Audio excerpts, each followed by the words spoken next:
As a full-time streamer, I get asked pretty often, how do I grow on Twitch? And so in today's video, we're going to be talking about 5 of the newest strategies people are using to grow their Twitch channels from part-time affiliate status up to partner, full-time, or even to become some of the biggest streamers on the platform.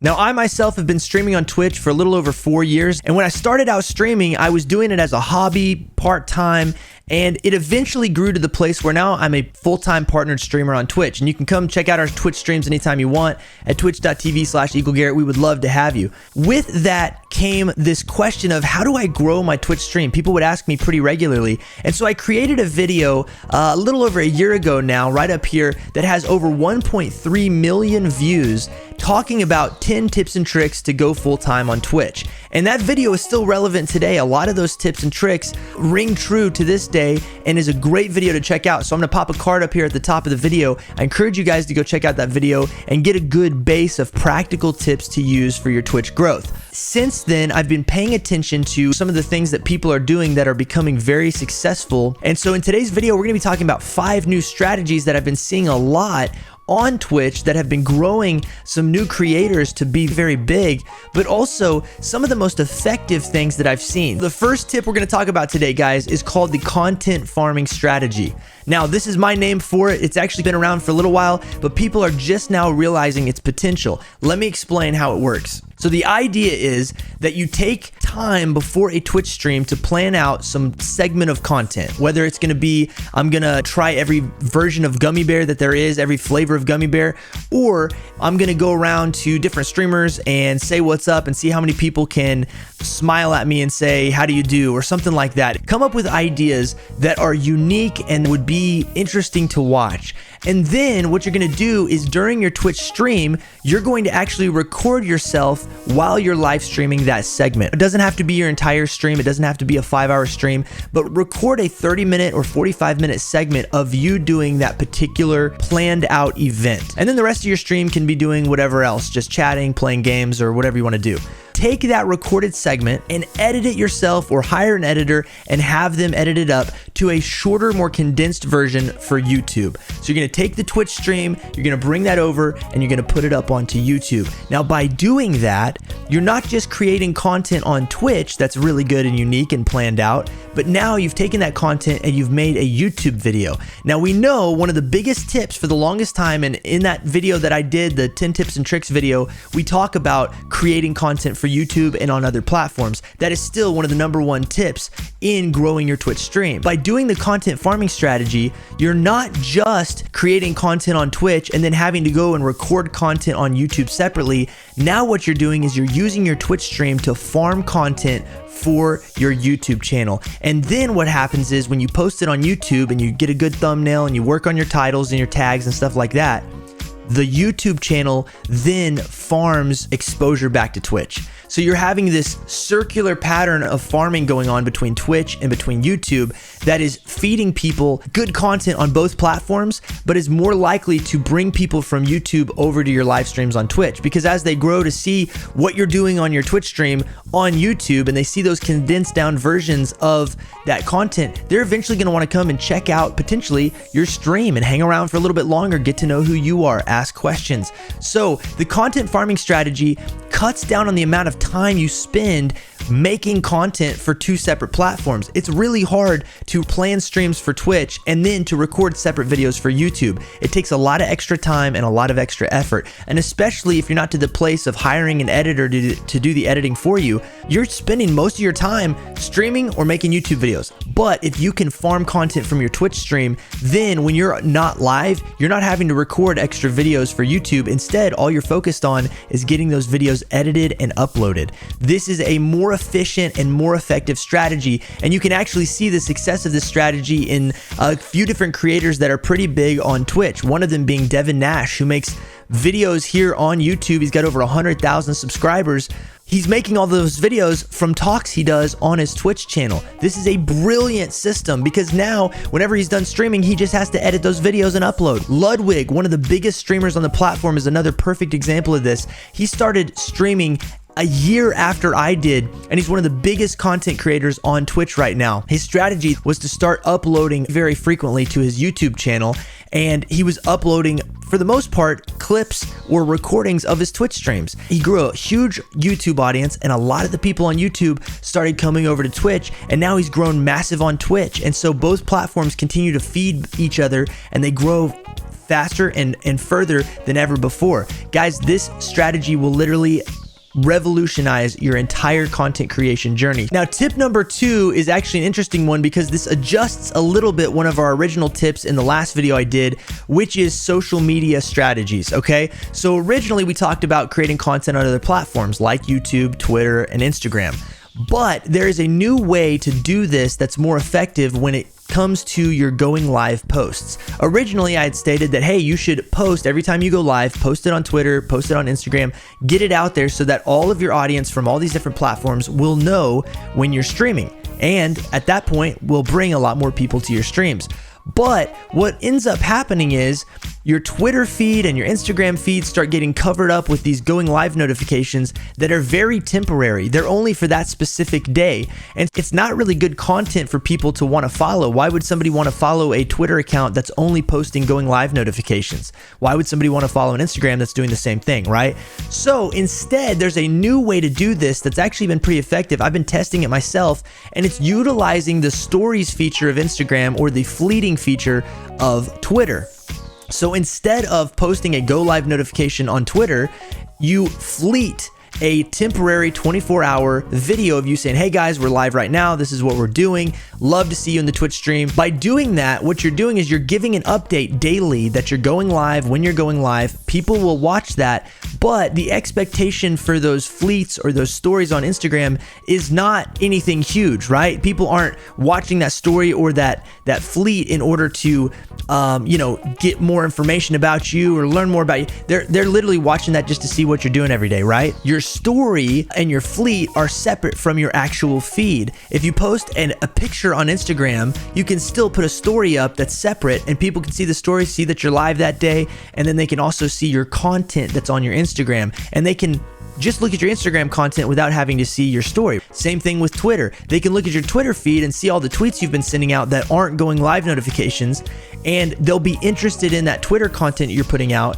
but they have the choice of clicking on that fleet and watching. And you'll actually potentially get more people when they click on that fleet that will be interested in coming to watch your stream than just scrolling past a going live notification and saying, I don't really care. So utilize Twitter and Instagram story features more so than your feed, and this will clean up your feed and make you grow on Twitter faster, but also this will give people a little bit more of a direct connection to you because watching that story is a little bit more personal than seeing an official post you put on your Twitter account. Tip number 3 has been around for a little while, but it's becoming more and more important on Twitch because there are so many streamers on the platform. At the time of this video, there's over 9 million people who stream every month. So the competition for viewership is higher and higher every single month that Twitch moves forward. So the biggest thing that you want to start doing, especially if you're trying to grow from scratch or you're a smaller content creator or streamer, is to create community-oriented content.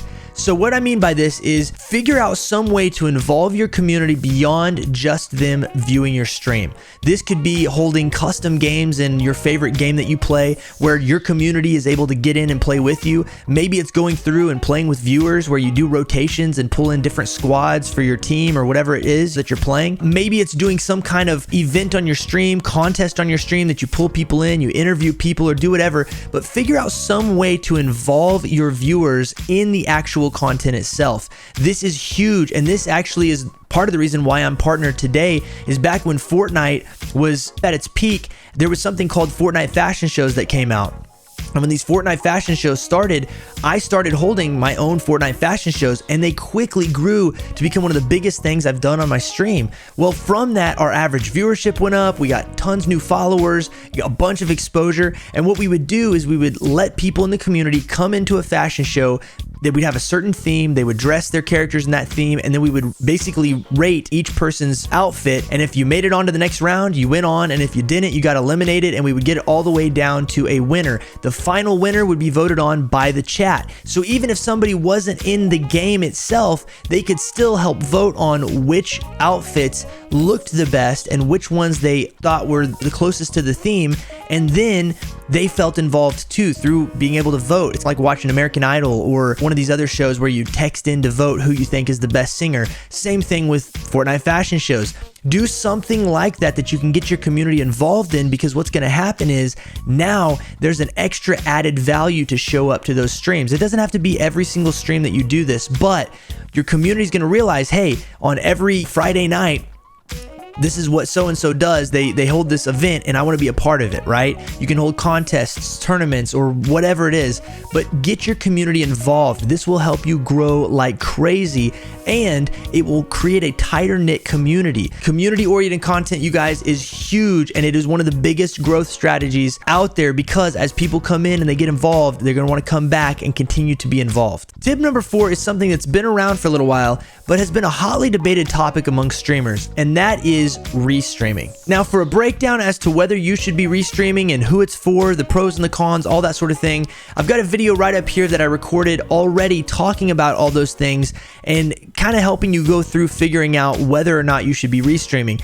But in general, if you're a new content creator or you're just now trying to grow your stream, restreaming is a great idea, and I highly recommend you guys check it out. Restream.io is a sponsor of this video and a sponsor of our channel, and we've been working with them for a little while, getting the word out about the Restream.io platform. So I'm going to share with you guys why the Restream.io platform is the one you should be using. They are sponsoring this video, so I want to say a huge thank you to Restream.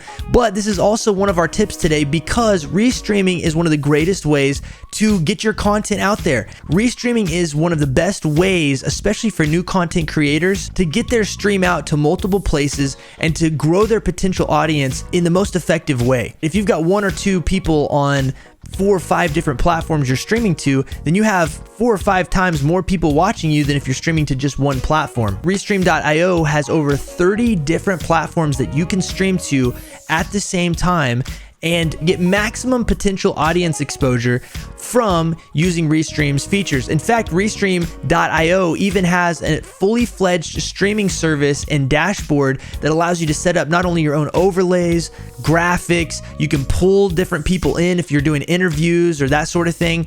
They make it super easy to upload videos, have graphics on the stream, and basically it's a fully fledged streaming service right from Restream.io. And the best part is it starts out at free, and then for different features they've got different packages depending on your needs. But Restream.io really does make restreaming the smoothest and simplest process. If you're streaming from something like OBS, you can connect your OBS directly to Restream.io and stream to multiple platforms, no problem, no headaches. It's super easy and simple. Restream.io also has an awesome analytics feature that will not only show you all the platforms you're streaming to, but it'll show you where you got the most viewership, which platforms were the most effective for you, and help you narrow down the place that you should focus as one of your main streaming platforms. In addition to that, one of the biggest cons I always hear about restreaming is that it's a little bit more impersonal, because one chat won't see what another chat is talking about and things like that. But Restream makes this super easy because they have an awesome universal chat feature where you can pull in the chat from YouTube and Twitch and Facebook, and you can see all of them all at the same time. What's really cool about that is you don't have any more issues with that impersonal touch between the different platforms, because all you have to do is read out the person asking the question and say which platform they're from. So you could say Johnny on Twitch is asking this, and then read it, and people would realize, oh, he's streaming on not only YouTube but also on Twitch, and so I can watch him on either place. Could get you a couple of extra followers or community members on both, you never know. But Restream makes all of these different things super easy and super simple, you guys. I highly encourage you to go check out Restream.io. There's a link in the description of this video, and I want to say a huge thank you to Restream for sponsoring this video, because this is one of our tips we were going to talk about today anyway, guys. And restreaming really is starting to become more and more important, especially if you're starting out early on in your content career.